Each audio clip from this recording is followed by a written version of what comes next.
السلام عليكم ورحمة الله. الحمد لله رب العالمين، والصلاة والسلام على رسول الله وعلى آله وصحبه أجمعين. يا أيها الذين آمنوا اتقوا الله حق تقاته ولا تموتن إلا وأنتم مسلمون. أعوذ بالله من الشيطان الرجيم. بسم الله الرحمن الرحيم. فتولى فرعون فجمع كيده ثم أتى قال لهم موسى ويلكم لا تفتروا على الله كذبا فيسحتكم بعذاب وقد خاب من افترى. فتنازعوا أمرهم بينهم وأسروا النجوى. ആദരണീയരായ സഹോദരി സഹോദരൻ, പരിശുദ്ധ ഖുർആൻ പഠിതാക്കളെ, പരിശുദ്ധ ഖുർആനിലെ 20-ാം അധ്യായം സൂറത്ത് താഹയുടെ 25-ാമത് ക്ലാസ്സിൽ 60-ാമത്തെ ആയത്താണ് നമുക്ക് ബോധിച്ചത്. فتولى فرعون فجمع كيده ثم أتى. എന്നിട്ട് ഫിർഔൻ പിരിഞ്ഞുപോയി. ഫജമഅ കൈദഹു സുമ്മ അത്ത, തന്റെ തന്ത്രങ്ങൾ സംഘടിപ്പിച്ചു, എന്നിട്ടവൻ നിശ്ചിത സമയത്ത് തിരിച്ച് വന്നു. കഴിഞ്ഞ ആയത്തുകളിൽ നമ്മൾ പറഞ്ഞത് മൂസാ നബി അലൈഹിസ്സലാമയും ഫറോവയും തമ്മിലുള്ള ഒരു മത്സരം നടക്കുകയാണ്. ആരാണ് ശരിയെന്ന്, ആരാണ് വ്യാജവാദികളെന്ന് തിരിച്ചറിയേണ്ടതിന് അവിടെ നിശ്ചയിച്ച ഒരു മത്സരമാണ്. അതിനു വേണ്ടിയിട്ടുള്ള കാര്യങ്ങളാണ് ഇതുവരെ സംസാരിച്ചത്. ഫറോവ ഒരു അവധി പറഞ്ഞു. ആ അവധി മൂസാ നബി അലൈഹിസ്സലാം അതിന്റെ ഒരു സമയം പറഞ്ഞു കൊടുത്തു. അങ്ങനെ ഫറോവ അവിടെ നിന്ന് പിരിഞ്ഞു പോവുകയാണ്. പിരിഞ്ഞു പോയത് വെറുതെയല്ല, പോയിട്ട് വെറുതെ ഇരിക്കുകയായിരുന്നില്ല. എല്ലാവിധ തന്ത്രങ്ങളും അവൻ പ്രയോഗിച്ചു, അവൻ സംഘടിപ്പിച്ചു എന്നാണ് പറഞ്ഞത്. അങ്ങനെയാണ് അവൻ ആ നിശ്ചയിച്ച സമയത്തേക്ക് സർവ്വവിധ സന്നാഹങ്ങളോടുകൂടി ഒരുക്കത്തോടുകൂടി തിരിച്ചു വരുന്നത് എന്നാണ് 60-ാമത്തെ ആയത്ത് നമ്മളെ പഠിപ്പിക്കുന്നത്.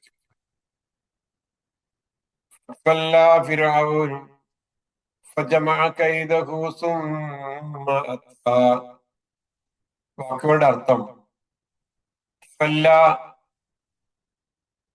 എന്നിട്ട് അവൻ പിരിഞ്ഞുപോയി. ഫിറോൻ തന്റെ കാര്യങ്ങൾ ആസൂത്രണം ചെയ്യുന്നതിനായി മൂസാ നബി അലൈഹിസ്സലാമയുടെ അടുത്ത് നിന്ന് പിരിഞ്ഞുപോയി. തവല്ല, പിരിഞ്ഞുപോയി.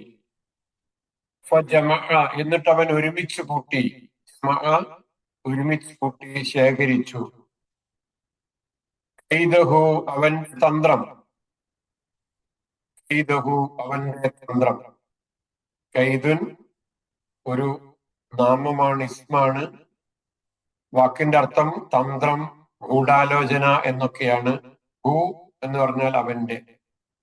സുമ്മ അത്ത, പിന്നീട് അവൻ വന്നു. അത്ത, വന്നു. അതായത് മുൻകൂട്ടി നിശ്ചയിച്ച സ്ഥലത്തും സമയത്തും ഫറോവ എത്തിച്ചേർന്നു എന്നാണ് ഈ ആയത്തിന്റെ അർത്ഥം. മൂസാ നബി അലൈഹി സ്വലാമയുടെ ഈ ഒരു വെല്ലുവിളി, അല്ലെങ്കിൽ മൂസാ നബി അലൈഹി സ്വലാം എന്തിനും ഒരുക്കമാണ് എന്നുള്ള നിലക്ക് ആ ഒരു കാര്യം കേട്ടപ്പോ ഫറോവ വെറുതെ ഇരിക്കുകയല്ല ചെയ്തത്. താൽക്കാലികമായി അവിടെ നിന്ന് പിൻവാങ്ങി തന്റെ സർവശക്തിയും സന്നാഹങ്ങളും ഒരുക്കുകയാണ് ചെയ്തത്. ജമഅ കൈദഹു എന്ന് പറഞ്ഞാൽ തന്ത്രങ്ങളുടെ സമാഹരണം എന്നാണ് അർത്ഥം. കൈദിന് തന്ത്രം, ഗൂഢാലോചന എന്നാണല്ലോ അർത്ഥം. അപ്പൊ ഏതെല്ലാം തരത്തിലാണ്, എന്തൊക്കെ ഗൂഢാലോചനകളും തന്ത്രങ്ങളുമാണ് അതിന് ചെയ്യേണ്ടത് എന്നുള്ള നിലക്ക് ആലോചിച്ച് അതിനാവശ്യമായ ജാലവിദ്യക്കാരെ മുഴുവനും ഒരുമിച്ച് കൂട്ടി അതിനുവേണ്ടി ഒരുങ്ങുകയാണ്. ഇമാം ഇബ്നു കസീർ വിശദീകരിക്കുന്നത്, ഫറോവ തന്റെ അധികാരവും സ്വാധീനവും ഉപയോഗിച്ച് ഈജിപ്തിലെ ഏറ്റവും പ്രഗത്ഭരായ ജാലവിദ്യക്കാരെ മുഴുവൻ കണ്ടെത്തി അവർക്ക് വലിയ വാഗ്ദാനങ്ങൾ നൽകി. അങ്ങനെ എന്ത് വില കൊടുത്തും മൂസാ നബി അലൈഹി ഇസ്ലാമയെ പരാജയപ്പെടുത്താനുള്ള ഒരു സമ്പൂർണമായ ഒരു പദ്ധതി, ഒരു വലിയ പ്രൊജക്ട് തന്നെ തയ്യാറാക്കുകയാണ് ഫറോവ ചെയ്തിട്ടുണ്ടായിരുന്നത് എന്നാണ് വിശദീകരിക്കുന്നത്. കാരണം ജനങ്ങളുടെ മുമ്പിൽ മൂസാ നബി അലൈഹി ഇസ്ലാമയെ അപമാനിച്ച് തന്റെ നിലനിൽക്കുന്ന അധികാരം ഉറപ്പിക്കുക എന്നതായിരുന്നു ഫറോവയുടെ ഏറ്റവും വലിയ ലക്ഷ്യമായിട്ടുണ്ടായിരുന്നത്. അതിനു വേണ്ടിയിട്ടുള്ള കാര്യങ്ങളാണ് ഫറോവ ചെയ്തുകൊണ്ടിരിക്കുന്നത്. ഈ ഒരു വചനം ഫറോവയുടെ അധികാര ദുർവിനിയോഗത്തിന്റെ വളരെ മികച്ച ഒരു ഉദാഹരണമാണ്. കാരണം അധികാരി എന്നുള്ള നിലക്ക് ആ നാട്ടിലുള്ള ആളുകളെ സ്വാധീനിച്ചുകൊണ്ട് അവരെ, അയാൾക്ക് ചെയ്യാൻ കഴിയാത്ത കാര്യമൊന്നും ഉണ്ടാവില്ലല്ലോ. ഇവിടെ സത്യത്തെ ആശയപരമായി നേരിടാൻ സാധിക്കാതെ വരുമ്പോ അധികാരി വർഗം പലപ്പോഴും അടിച്ചമർത്താനും ഇകഴ്ത്തി കാണിക്കാനും ഒക്കെ തങ്ങളുടെ എല്ലാവിധ സംവിധാനങ്ങളും ഉപയോഗിക്കുമല്ലോ. അതിനാവശ്യമുള്ള പ്രോപ്പഗണ്ട നൽകും, മാധ്യമങ്ങൾ ഉപയോഗപ്പെടുത്തും, സൈന്യങ്ങൾ ഉപയോഗപ്പെടുത്തും. അതൊക്കെയാണ് ഈ അധികാരി വർഗം ആശയപരമായി നേരിടാൻ സാധിക്കാത്തത് കൊണ്ട് അത്തരത്തിലുള്ള ക്രൂരന്മാരായ ഭരണാധികാരികൾ ഏത് നാട്ടിലും ഏത് കാലഘട്ടത്തിലും ചെയ്തുകൊണ്ടിരിക്കുന്നത് എന്ന് ആധുനിക ചിത്രം നമ്മൾ ബോധ്യപ്പെടുത്തുന്ന സംഗതിയാണ്. അത് തന്നെയാണ് ഫറോവ ഇവിടെയും ചെയ്തത്. സത്യം പറയുന്ന ഒരാളെ നിശബ്ദനാക്കാൻ ഒരു ഭരണകൂടം എന്തൊക്കെ സന്നാഹങ്ങളുമായി വരുന്നത് എന്ന് ഇനി അങ്ങോട്ടുള്ള കാര്യങ്ങൾ കാണുമ്പോൾ നമുക്ക് വ്യക്തമായി മനസ്സിലാകുന്നതാണ്. അസത്യത്തിന്റെ പക്ഷമാണ് ഇവർ. അസത്യത്തിന്റെ ആളുകൾ പലപ്പോഴും ഭൗതികമായ ശക്തിയിലും ആൾബലത്തിലും പ്രകടനപരതയിലും ഒക്കെയാണ് വിശ്വസിക്കുന്നത്. അതുകൊണ്ട് തന്നെ കൈദഹു എന്ന് പറഞ്ഞാൽ എന്തൊക്കെ തരത്തിലുള്ള കുതന്ത്രങ്ങളാണ്, അതിനാവശ്യമായ എന്തൊക്കെ സന്നാഹങ്ങളാണ്, എന്തൊക്കെ ശക്തിയാണ്, ഏതൊക്കെ തരത്തിലുള്ള ആൾബലമാണ്, സന്നാഹങ്ങളാണ്, സൈന്യത്തെയാണ് ഒക്കെ ഒരുക്കേണ്ടത്. ആ നിലക്ക് തന്റെ പക്കലുള്ള എല്ലാ വിഭവങ്ങളും ആളുകളെയും ഒക്കെ കൊണ്ടുവന്ന് എന്നിട്ട് ജനങ്ങളൊക്കെ തന്റെ ഭാഗത്ത് നിൽക്കണം എന്നുള്ള നിലക്കാണ് ഫറോവ ഇവിടെ പ്രവർത്തിച്ചു കൊണ്ടിരിക്കുന്നത് എന്ന് നമ്മൾ കാണുന്നു. കൈദ് എന്ന വാക്കിനെ ഒന്നുകൂടെ ഒന്ന് വിശദീകരിക്കേണ്ടതുണ്ട്. നമുക്ക് സൂറത്ത് താരിഖിന്റെ അവസാനത്തിലൊക്കെ നമ്മൾ കണ്ടതാണല്ലോ കൈദ് കൈദ് എന്നുള്ള വാക്ക്. കുതന്ത്രം എന്നാണ് വാക്കിന്റെ അർത്ഥം. കുതന്ത്രം കാണിക്കുന്ന ആളുകളോട് അള്ളാഹു പറയുന്നത്, നിങ്ങളെക്കാൾ വലിയ കൈത് കാണിക്കാൻ അള്ളാഹുവിന് അറിയും കേട്ടോ എന്ന്. അള്ളാഹു കുതന്ത്രം കാണിക്കുന്നു എന്നല്ല പറഞ്ഞതിന്റെ അർത്ഥം അവിടെ. നിങ്ങൾ കുതന്ത്രം കാണിക്കുമ്പോൾ നിങ്ങളെ കുതന്ത്രങ്ങളെ പരാജയപ്പെടുത്താൻ ആവശ്യമായ എല്ലാ സംഗതികളും ചെയ്യാൻ അള്ളാഹുവിനെ സംബന്ധിച്ചിടത്തോളം സാധിക്കുമെന്നാണ് ഇവിടങ്ങളിലൊക്കെ നമ്മൾ മനസ്സിലാക്കുന്നത്. ഞാൻ അങ്ങോട്ട് പോകുന്നില്ല. കൈത് എന്നാൽ എതിരാളിക്കെതിരെ രഹസ്യമായി മനയുന്ന കുതന്ത്രം എന്നാണ് ആ വാക്കിന്റെ അർത്ഥം. മനസ്സിലായല്ലോ എന്താണ് കൈദിന്റെ അർത്ഥം? എതിരാളിക്കെതിരെ രഹസ്യമായി ചെയ്യുന്ന കുതന്ത്രത്തെയാണ് കൈദുൻ എന്ന് പറയുന്നത്. രഹസ്യമായ ഒരു ആസൂത്രണം, ആ ആസൂത്രണത്തിലൂടെ തന്റെ എതിരാളിയെ മറിച്ചിടാൻ എന്ന് ആലോചിക്കുകയാണ് ഈ കക്ഷി അവിടെ ചെയ്യുന്നത്. രഹസ്യമായ ഇത്തരത്തിലുള്ള ആസൂത്രണം എന്ന് പറയുന്നത് യഥാർത്ഥത്തിൽ ഒരാൾ ശക്തിമാനാണ് എന്നാണോ അതുകൊണ്ട് മനസ്സിലാക്കേണ്ടത്? അല്ല, അയാൾ ബലഹീനനായതുകൊണ്ടാണ് കുതന്ത്രത്തിലൂടെ മറ്റാളുകളെ പരാജയപ്പെടുത്താൻ വേണ്ടി നോക്കുന്നത്. അല്ലെങ്കിൽ എന്താ സംഭവിക്കുക? ഒരാളെ നേരെ മുവാജഹത്ത്, മുഖാമുഖം നേരിടാൻ ആണല്ലേ വരിക. അങ്ങനെ മുഖാമുഖം നേരിടാൻ സാധിക്കാത്തത് കൊണ്ടാണ് പലപ്പോഴും കുതന്ത്രങ്ങളിലൂടെ, ചതികളിലൂടെ, വഞ്ചനകളിലൂടെ മറ്റാളുകളെ പരാജയപ്പെടുത്താൻ വേണ്ടി ശ്രമിക്കാറുള്ളത്. അതാണ് കൈദുൻ എന്ന വാക്കിന്റെ അർത്ഥം. ഇവിടെ ഒരു സംഭവം പറയുന്നത് നിങ്ങൾ എന്നോട് ക്ഷമിക്കണം, അതിൽ പെട്ടെന്ന് വിചാരിക്കരുത്. യൂസുഫ് നബി അലൈഹി സ്വലാമയുടെ ആ ഒരു സംഭവം, അവരെ ഒരു സ്ത്രീ വശീകരിക്കുന്നതുമായിട്ടുള്ള ഒരു സംഭവം ഉണ്ടല്ലോ, അതുമായിട്ട് ബന്ധപ്പെട്ടുകൊണ്ട് ആ പിന്നെ രാജ്ഞിയോട്, ആ രാജാവിന്റെ ഭാര്യയോട് പറയുന്ന, ആ രാജാവ് പറയുന്ന ഒരു കാര്യമുണ്ടല്ലോ, എന്താണത്? ഇന്ന കൈതക്കുന്ന അദീം, നിങ്ങളുടെ കുതന്ത്രം, നിങ്ങളുടെ കൈത് അദീമാണ്, ഭയങ്കരമാണ് എന്ന് പറയുന്നുണ്ട്. ആ ഭരണാധികാരിയായ അസീസ് പറയുന്ന ഒരു വാക്യമാണ് ഇന്ന കൈതക്കുന്ന അദീം, നിങ്ങളുടെ കുതന്ത്രം ഭയങ്കരമാണ് എന്ന്. സ്ത്രീകളെ സംബന്ധിച്ചാണ് അവിടെ, മൊത്തത്തിലാണ് അങ്ങനെ ഒരു പ്രയോഗം അവിടെ നടത്തിയിട്ടുള്ളത്. എങ്കിലും ഇത് അത്തരത്തിലുള്ള സ്ത്രീകളുടെ തന്ത്രം വലുതാണ് എന്ന് പറയുകയില്ല. നിങ്ങൾ വലിയ തരത്തിൽ അങ്ങനെ തന്ത്രം കാണിക്കാൻ സാധിക്കുന്നു എന്നല്ല അവരുടെ ശക്തിയുടെ അടയാളമായിട്ടല്ല അവിടെ സൂചിപ്പിച്ചത്. മറിച്ച് അവരുടെ ബലഹീനത വലിയതായത് കൊണ്ടാണ്. അവരുടെ ബലഹീനതയാണ് അദീം എന്ന് പറഞ്ഞാൽ.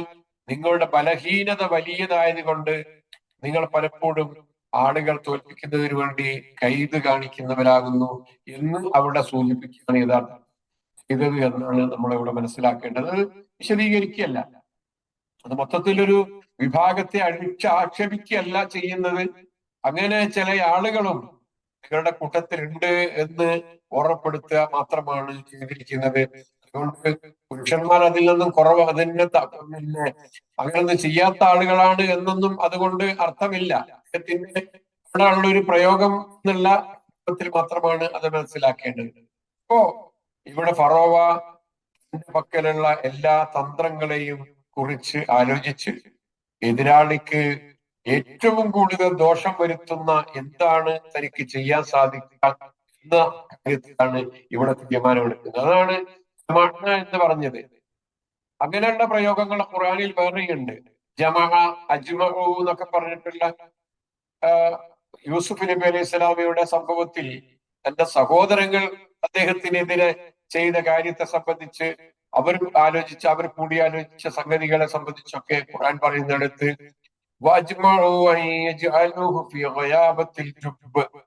അങ്ങനെ അവന് കിണറ്റിന്റെ ആഴത്തിലെറിയാൻ അവർ തീരുമാനിച്ചുറച്ചു. അജ്മഉ എന്ന് പറയുന്നുണ്ട്.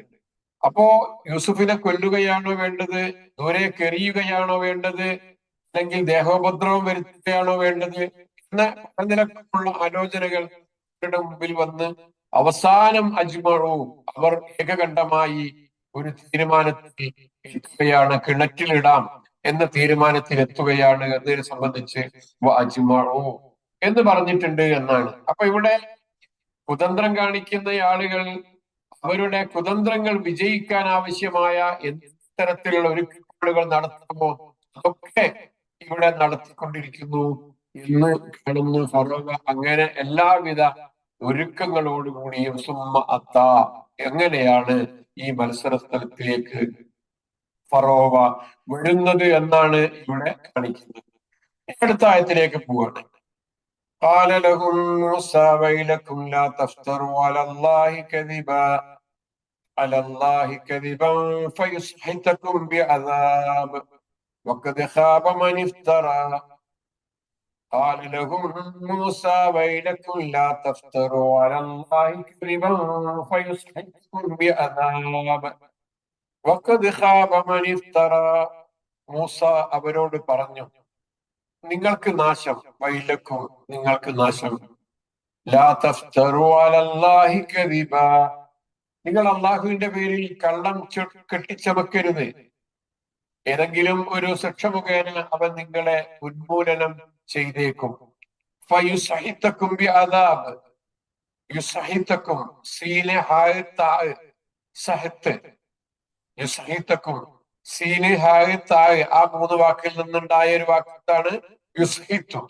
ഓക്കെ, യുസ്ഹിത്തക്കും, അവൻ നിങ്ങളെ ഉന്മൂലനം ചെയ്തേക്കാം, ബിഅദാബിൻ എന്തെങ്കിലും ശിക്ഷ കാരണത്തെക്കാൾ. വഖദ് ഖാബ മനിഫ്തറ, കള്ളം കെട്ടിച്ചമച്ചവരാനോ അവൻ തീർച്ചയായും പരാജയപ്പെട്ടിരിക്കുന്നു. അപ്പൊ മത്സരത്തിന് വേണ്ടി രണ്ട് വിഭാഗം ആളുകളും ഒരുമിച്ച് കൂടിയിട്ടുണ്ട്. അവിടെ മൂസാ നബി അലൈഹിസ്സലാം മറുഭാഗത്തോട്, അഥവാ അതിൽ ഈ ഇന്ദ്രജാലം കാണിക്കാൻ, ഈ മാജിക് കാണിക്കാൻ വേണ്ടി വന്നിട്ടുള്ള, ഈ സിഹിർ കാണിക്കാൻ വേണ്ടി വന്നിട്ടുള്ള ആളുകളെ അഭിസംബോധന ചെയ്തുകൊണ്ട് മൂസാ നബി അലൈഹി സ്വലാം സംസാരിക്കുന്ന ഒരു കാര്യമാണ് ഇവിടെ കാണുന്നത്. വളരെ പ്രസക്തമാണ് ഈ സംസാരം എന്ന് പറയുന്നത്. അതിന്റെ പ്രസക്തി നമ്മൾ ഒന്നും കൂടെ വിശദീകരിച്ചാൽ മനസ്സിലാക്കാവുന്നതേ ഉള്ളൂ. ഇതിന്റെ വാക്കർത്ഥം ഒന്നും കൂടെ നമുക്ക് നോക്കാം. നിങ്ങൾക്ക് നാശം, ലാ തഫ്തറു, നിങ്ങൾ കെട്ടിച്ചമക്കരുത്.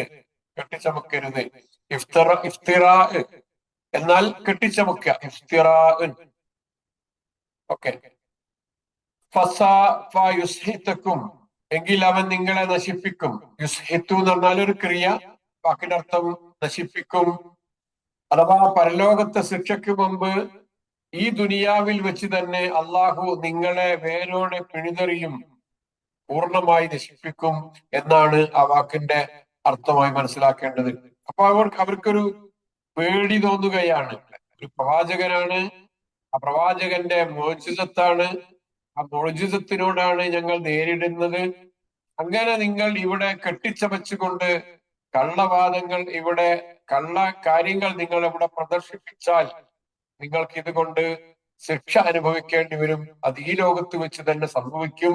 അതുകൊണ്ട് നിങ്ങൾ എന്താണ് വെച്ചാൽ തീരുമാനിച്ചോളൂ എന്നുള്ള നിലക്കാണ് മൂസാ നബി അലൈഹി സ്വലാം അവരോട് സംസാരിക്കുന്നത്.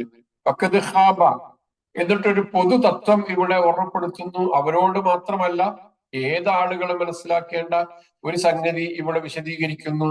വഖദ് ഖാബ, തീർച്ചയായും പരാജയപ്പെട്ടിരിക്കുന്നു. പാസ്റ്റ് ടെൻസ് ആണ് എന്ന് പറഞ്ഞാൽ കഴിഞ്ഞതാണ്, സംഭവിച്ചു കഴിഞ്ഞതാണ്, അഥവാ തീർച്ചയായും പരാജയപ്പെടുന്നതാണ്. ആര് പരാജയപ്പെടും? മൻ ഇഫ്തറ, കെട്ടിച്ചമച്ചവൻ. കളവ് കെട്ടിച്ചമച്ച് ഉണ്ടാക്കി അങ്ങനെ സംസാരിക്കുകയും പ്രവർത്തിക്കുകയും ചെയ്യുന്ന ആളുകൾ ആരാണോ അവർ തീർച്ചയായും പരാജയപ്പെടുക തന്നെ ചെയ്യും എന്നുള്ള നിലക്കാണ് മൂസാ നബി അലൈഹി സ്വലാം അവരെ കൊണ്ട് സംസാരിക്കുന്നത്. അപ്പോ അതൊരു ജാലവിദ്യക്കാരനാണെന്ന ഫറോവയുടെ ആരോപണത്തിന് മറുപടിയായി രാജ്യത്തെ ഏറ്റവും വലിയ ജാലവിദ്യക്കാരുമായി ഒരു പൊതുവേദിയിൽ വെച്ച് ഏറ്റുമുട്ടുകയാണ് മൂസാ നബി അലൈഹിസ്സലാം. അപ്പൊ അതിന് ജനങ്ങൾ ആഘോഷത്തിനായി ഒത്തുകൂടുന്ന ഒരു പെരുന്നാൾ ദിവസമാണ് തെരഞ്ഞെടുത്തത്. നമ്മൾ ഓർക്കുക സംഭവങ്ങൾ. ആ നിർണായക ദിവസത്തെ സംഭവ വികാസങ്ങളാണ് ഈ വചനങ്ങൾ വിശദീകരിച്ച് കൊണ്ടിരിക്കുന്നത്. ഇനി ആ മത്സരം നടക്കുന്ന ദിവസത്തിൽ എന്തൊക്കെയാണ് ആ സംഗതി, ആ നടക്കുന്ന വേദിയിൽ എന്തൊക്കെയാണ് ഇവിടെ നടക്കുന്നത്, എന്തൊക്കെ സംസാരങ്ങളാണ് അവിടെ ഉണ്ടായത് എന്നുള്ള കാര്യങ്ങളെ സംബന്ധിച്ചാണ് ഈ ആയത്ത് നമ്മളെ ബോധ്യപ്പെടുത്തുന്നത്. മനസ്സിലാകുന്നുണ്ടാകുമല്ലോ. അപ്പോ മരണക്കാരെ കണ്ടപ്പോ നിങ്ങൾ ചെയ്യാൻ പോകുന്ന കാര്യം എന്താണ്, അതിന്റെ ഭവിഷ്യത്തിനെ കുറിച്ച് നിങ്ങൾക്ക് ഓർമ്മയുണ്ടോ എന്നൊരു മുന്നറിയിപ്പ് നൽകാൻ മൂസാ നബി അലൈഹി ഇസ്ലാം ആഗ്രഹിക്കുകയാണ്. എന്തിനാണിത്? ഒരു കുറ്റകൃത്യം ചെയ്യാൻ പോകുന്ന ഒരാളോട് നീ അങ്ങനെ ചെയ്താൽ ഞാനിത് പോലീസിൽ അറിയിക്കും, നിനക്ക് ഇന്ന ശിക്ഷ അത് മുഖേന ലഭിക്കും എന്നൊക്കെ പറഞ്ഞ് അതിന്റെ അനന്തര ഫലങ്ങളെ സംബന്ധിച്ച് ഓർമ്മിപ്പിക്കുന്നത് പോലെ അവർക്കൊരു രക്ഷിതാവുണ്ട്. ആ രക്ഷിതാവ് ഈ സംഗതികളൊക്കെ കാണുന്നുണ്ട്. നിങ്ങൾ ചെയ്യാൻ പോകുന്ന പ്രവൃത്തി അത് ചെറിയതല്ല. നിങ്ങൾ ഇവിടെ നേരിടുന്നത് ഒരു സത്യത്തിന്റെ, അള്ളാഹുവിന്റെ ഒരു പ്രവാചകനോടാണ് നിങ്ങൾ ഇവിടെ ഈ കാര്യങ്ങൾ ചെയ്യുന്നത് എന്നവരെ ബോധ്യപ്പെടുത്തുകയാണ്. ഇത് ബോധ്യപ്പെടുത്തേണ്ടത് ആവശ്യമാണ്. ഇത്തരം കാര്യങ്ങൾ പറഞ്ഞു കൊടുക്കേണ്ടത് ഇത്തരത്തിലുള്ള ആളുകളെ സംബന്ധിച്ചിടത്തോളം വളരെ അത്യാവശ്യമായ ഒരു സംഗതിയാണ്. ആ മത്സരം ആരംഭിക്കുന്നതിന്റെ തൊട്ടു മുമ്പ് മൂസാ നബി അലൈഹി സ്വലാം ജാലവിദ്യക്കാരെ നേരിട്ട് അഭിസംബോധന ചെയ്തുകൊണ്ട് ഇങ്ങനെ ഒരു സംസാരം നടത്തുമ്പോ എന്താണ് നമ്മൾ ഇതിനെ സംബന്ധിച്ച് മനസ്സിലാക്കേണ്ടത്? ഇത് മനസാക്ഷിയെ പിടിച്ചുലക്കുന്ന ശക്തമായ ഒരു താക്കീതായിട്ടാണ് നമ്മൾ ഇതിനെ കാണേണ്ടത്. ധാർമ്മികമായ ഒരു ഉത്തരവാദിത്തമാണ്. മൂസാ നബി അലൈഹി സ്വലാമയുടെ ധാർമ്മികമായ ഒരു ഉത്തരവാദിത്തമാണ്. അദ്ദേഹം അങ്ങനെയാണ് ഈ കാര്യം ചെയ്യുന്നത്. ഒരു ഉണർത്തലാണ്. തന്റെ വടി നിലത്തിട്ട് അത്ഭുതം കാണിക്കുന്നതിന് മുമ്പ് മൂസാ നബി അലൈഹി സ്വലാം അവരുടെ ഹൃദയത്തെ ആണ് ലക്ഷ്യം വെക്കുന്നത്. വടി നിലത്തിട്ട് അവിടെ അത്ഭുതം കാണിക്കപ്പെടും. അതിന്റെ മുമ്പ് അവരുടെ ഹൃദയത്തെ ലക്ഷ്യം വെച്ചുകൊണ്ട് നടത്തുന്ന മറ്റൊരു അത്ഭുതമാണ്, മറ്റൊരു സംസാരമാണ്, അത്ഭുതത്തിന്റെ മറ്റൊരു സംസാരമാണ് ഇവിടെ അദ്ദേഹം നടത്തുന്നത്. വൈലക്കും എന്ന് പറഞ്ഞാൽ നിങ്ങൾക്ക് നാശം, വൈലക്കും നിങ്ങൾക്ക് നാശമാണ് നിങ്ങൾ ഇങ്ങനെ ചെയ്താൽ എന്ന്. ഇതൊരു ശകാരമല്ല, ഒരു ചീത്ത പറച്ചിലല്ല, മറിച്ച് വരാനിരിക്കുന്ന അപകടത്തിൽ നിന്നുള്ള ഒരു രക്ഷാമാർഗം അവരുടെ മുമ്പിൽ തുറന്നു കൊടുക്കലാണ്. നിങ്ങൾ നാശത്തിലേക്കുള്ള പുറപ്പാടാണ് എന്നുള്ള നിലക്ക് അവരെ ഓർമ്മപ്പെടുത്തുകയാണ്. മറിച്ച് വൈലക്കും നിങ്ങൾക്ക് നാശം എന്ന് പറയുമ്പോ ഒരു ശകാരമല്ല എന്നുകൂടെ നമ്മൾ ഇത്തരണത്തിൽ മനസ്സിലാക്കുക. ലാ തഫ്തറു അലല്ലാഹി കദീബ, അള്ളാഹുവിന്റെ പേരിൽ നിങ്ങൾ കളവ് പറയരുത് എന്ന്. പലരുടെ പേരിലും പലരും പലജാതി കളവുകൾ പറയാറുണ്ട്. സ്വന്തത്തിന്റെ പേരിൽ കളവ് പറയും, മറ്റാളുകളെ സംബന്ധിച്ച് കളവ് പറയും, പ്രവാചകനെ സംബന്ധിച്ച് പ്രവാചകന്മാരെ സംബന്ധിച്ചൊക്കെ ആളുകൾ കളവ് പറയും. എന്നാൽ പടച്ചവന്റെ പേരിൽ നിങ്ങൾ ഇവിടെ കള്ളം കെട്ടിച്ചമച്ച് പറയരുത്. എന്താണ് അവർ അള്ളാഹുവിന്റെ പേരിൽ കെട്ടിച്ചമച്ച് പറയുന്ന കളവ് എന്ന് നിങ്ങൾ ആലോചിക്കുന്നുണ്ടാകും. തങ്ങളുടെ ജാലവിദ്യ ദൈവികമായ ഒരു കഴിവാണ് എന്ന് വരുത്തി തീർക്കാൻ വേണ്ടി അവർ ശ്രമിച്ചിട്ടുണ്ടായിരുന്നു എന്നാണ്. ദൈവികമെന്ന് പറയുമ്പോ ഫറോവ ഒരു ദൈവമാണ്, ആ ഫറോവയുടെ ദൈവികതയാണ് ഇവിടെയുള്ളത് എന്ന് വരുത്തി തീർക്കാൻ വേണ്ടി അവർ ശ്രമിച്ചിട്ടുണ്ടായിരുന്നു എന്നാണ്. സൃഷ്ടിക്ക് ചെയ്യാൻ കഴിയുന്ന കാര്യങ്ങളെ സൃഷ്ടാവിന്റെ കഴിവിനോട് തുലനം ചെയ്യുന്നത് ഏറ്റവും വലിയ അപരാധമാണ് എന്ന് മൂസാ നബി അലൈഹി സ്വലാം അവരെ ഓർമ്മിപ്പിക്കുകയാണ്. എന്നിട്ട് ആയത്തിന്റെ അവസാനം എന്നത് പ്രപഞ്ച സത്യത്തിന്റെ ഒരു പ്രഖ്യാപനം, അഥവാ കള്ളം കെട്ടിച്ചമച്ചവൻ തീർച്ചയായും പരാജയപ്പെടുക തന്നെ ചെയ്യുമെന്ന ഒരു വലിയ താക്കീത്, ഒരു കാലാതീതമായ തത്വം അവരെ ഓർമ്മപ്പെടുത്തുകയാണ് ചെയ്യുന്നത്. ഭൗതികമായി ഒരുപക്ഷെ താൽക്കാലികമായ വിജയം നിങ്ങൾ നേടിയേക്കാം.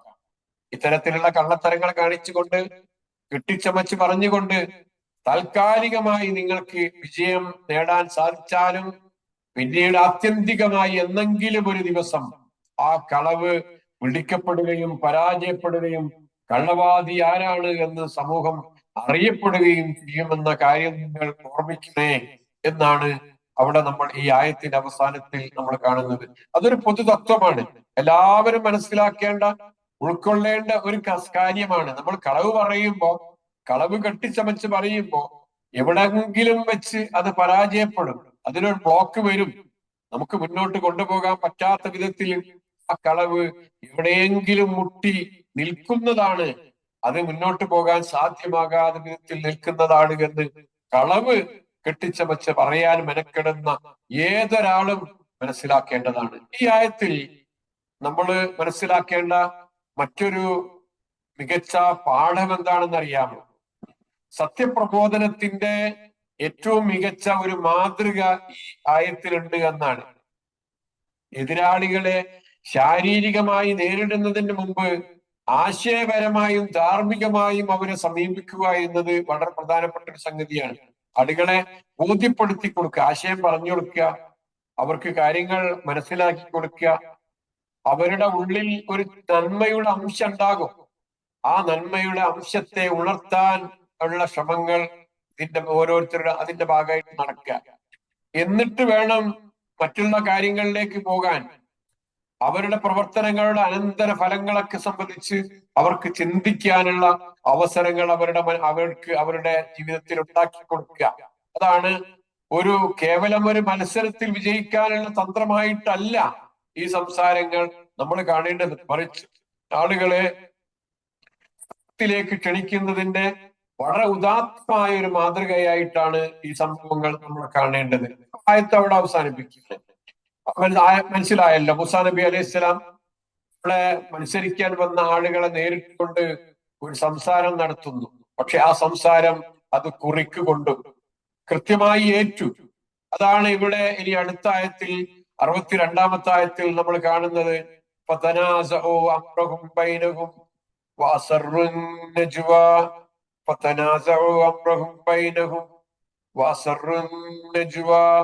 ഇത് കേട്ടപ്പോ അവർ ആ ആളുകൾ തമ്മിൽ അവരുടെ കാര്യത്തിൽ ഭിന്നതയിലായി. അവർ രഹസ്യ സംഭാഷണത്തിൽ ഏർപ്പെടുകയും ചെയ്തു.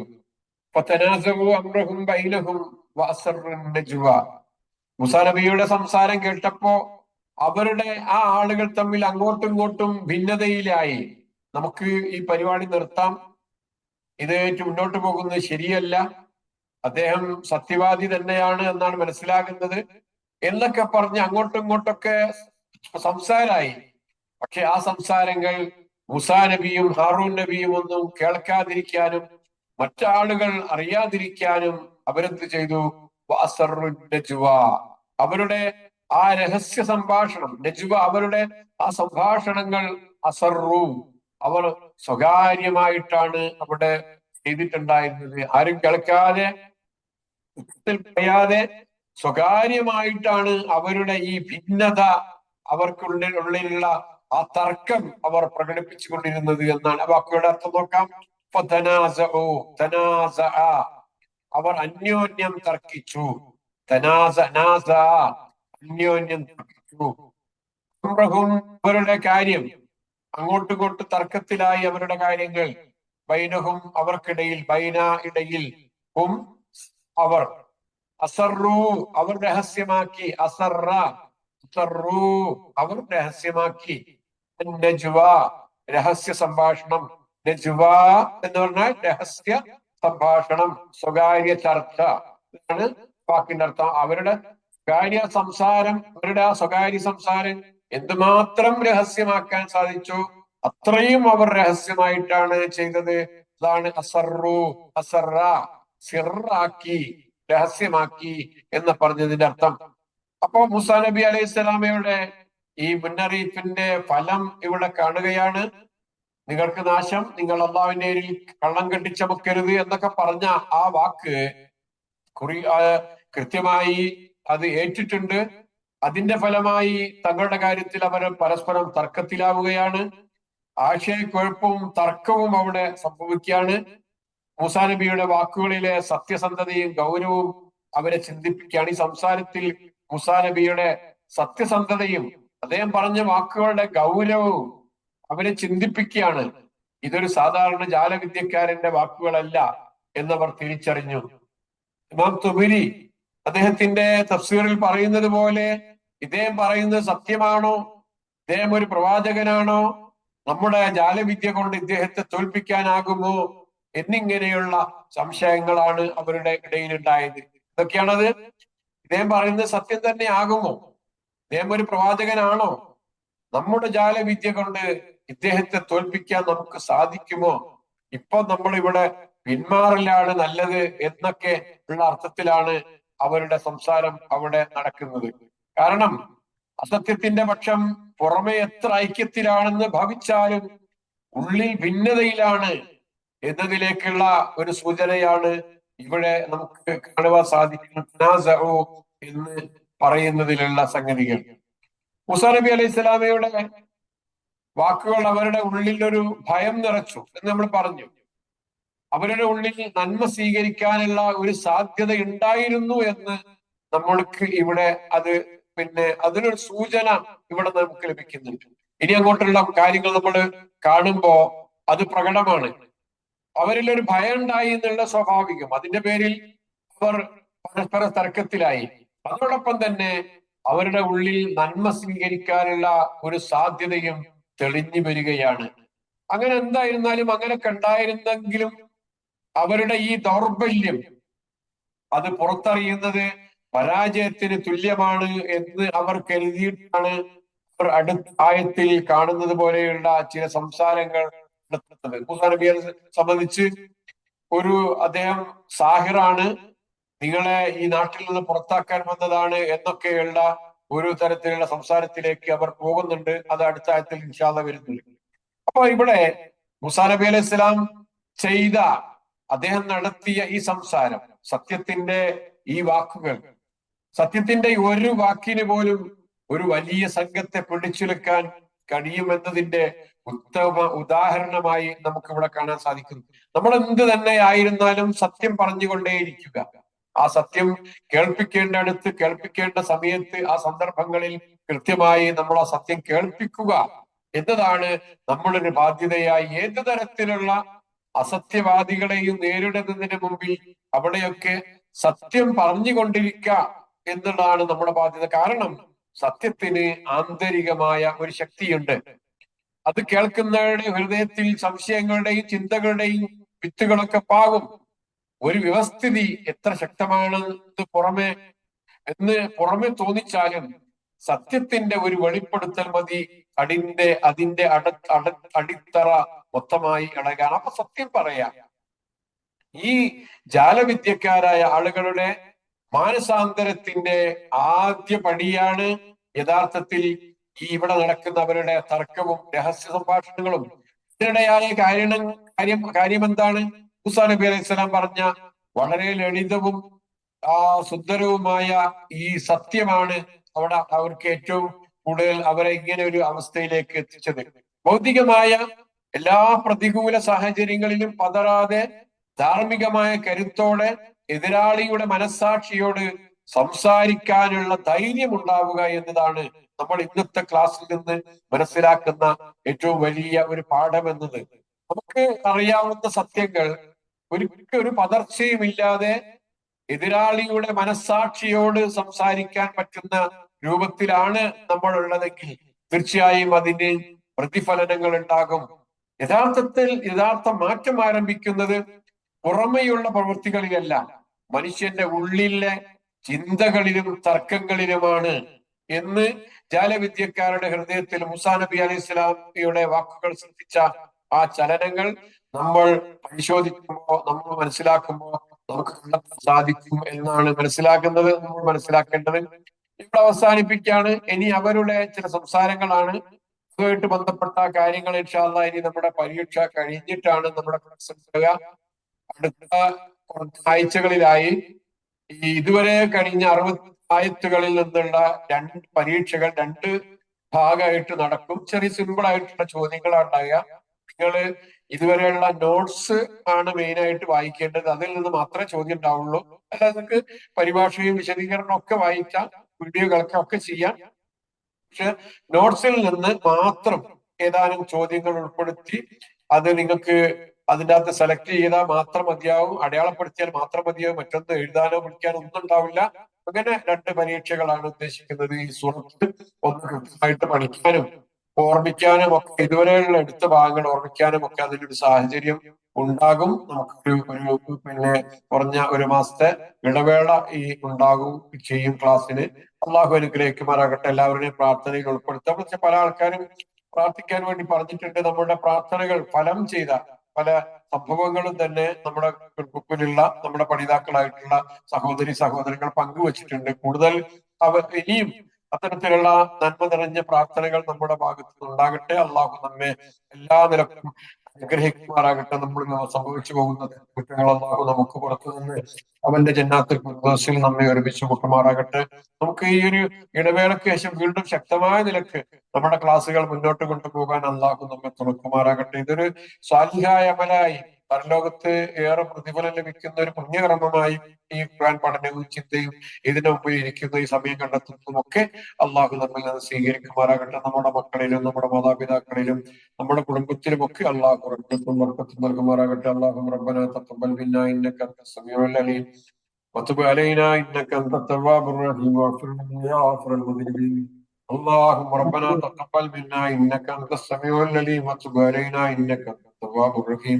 اللهم ربنا آتنا في الدنيا حسنة وفي الآخرة حسنة وقنا عذاب النار. آمين آمين برحمتك يا أرحم الراحمين. جزاكم الله خير. السلام عليكم ورحمة الله وبركاته. وعليكم السلام ورحمة الله. جزاك الله خير.